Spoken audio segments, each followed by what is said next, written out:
రావణుడి పతనం ఎక్కడ మొదలైందో తెలుసా?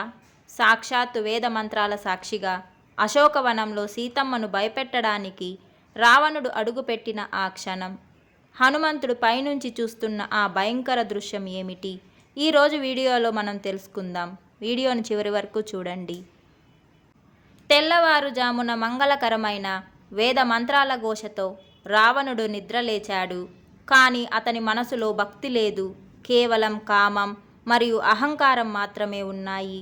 అందుకే ఆ పవిత్ర సమయంలో కూడా అతను సీతమ్మను చూడాలని అశోకవనానికి బయలుదేరాడు.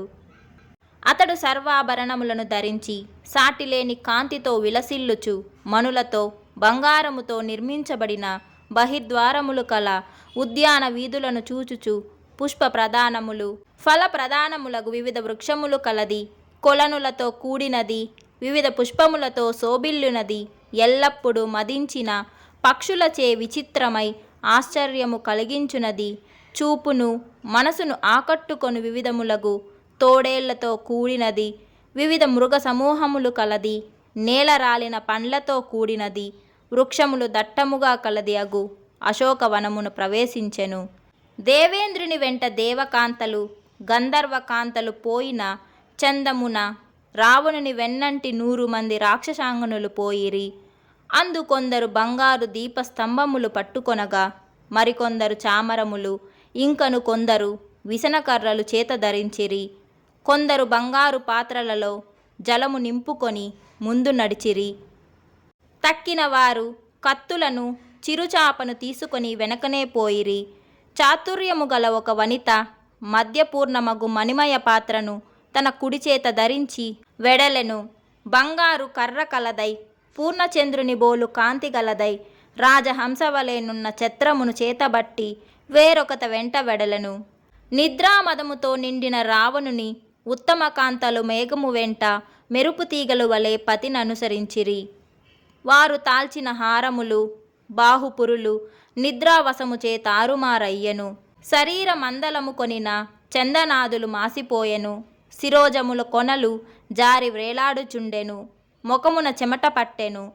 కైపు కొంత మిగిలి ఉండుట చేతను నిద్ర చేతను వారు తిరుగుట పడుచుండిరి.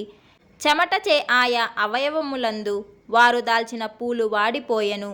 మేలైన పుష్పమాలలు రమ్యములగు కురలలో చెదిరిపోగా రావణుని ప్రియభార్యులకు ఆ మధురాక్షులు భర్తపై ఆదరము వల్లను మిక్కిలి కామము వల్లను అట్లు పోవుచున్న రాక్షసరాజును అనుసరించిపోయిరి.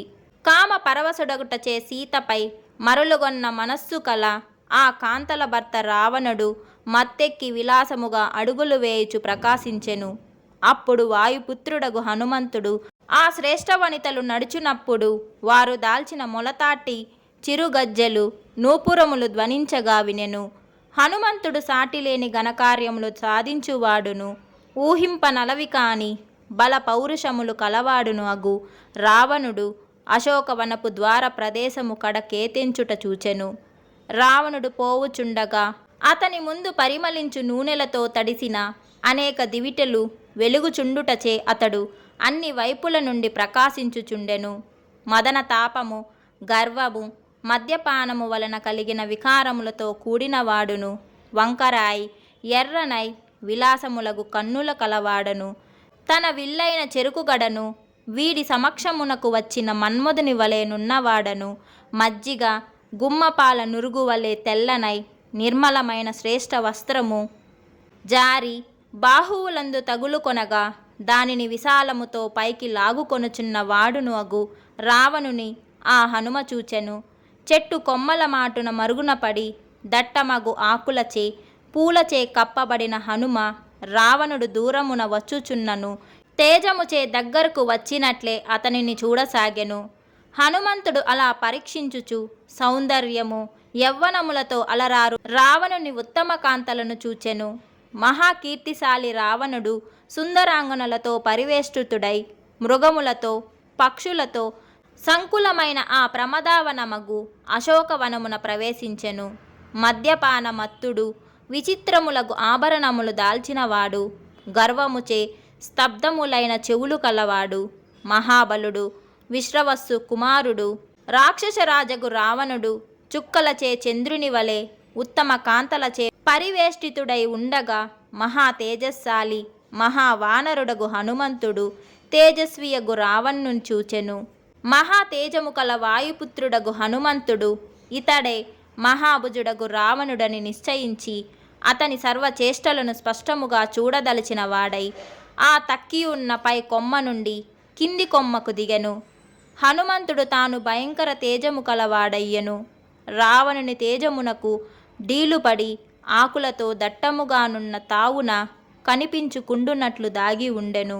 రావణుడును నల్లని కేశములు, సుందరమగు నడుము, నడుమ వ్యవధానము లేని పీనస్తనములు, నల్లని కనుకొన్నలు గల సీతను చూడగోరి ఆమె చెంతకు వచ్చెను. ఇట్లు వాల్మీకి మహర్షి రచించిన శ్రీమద్ రామాయణమున సుందరకాండమున 18వ సర్గము.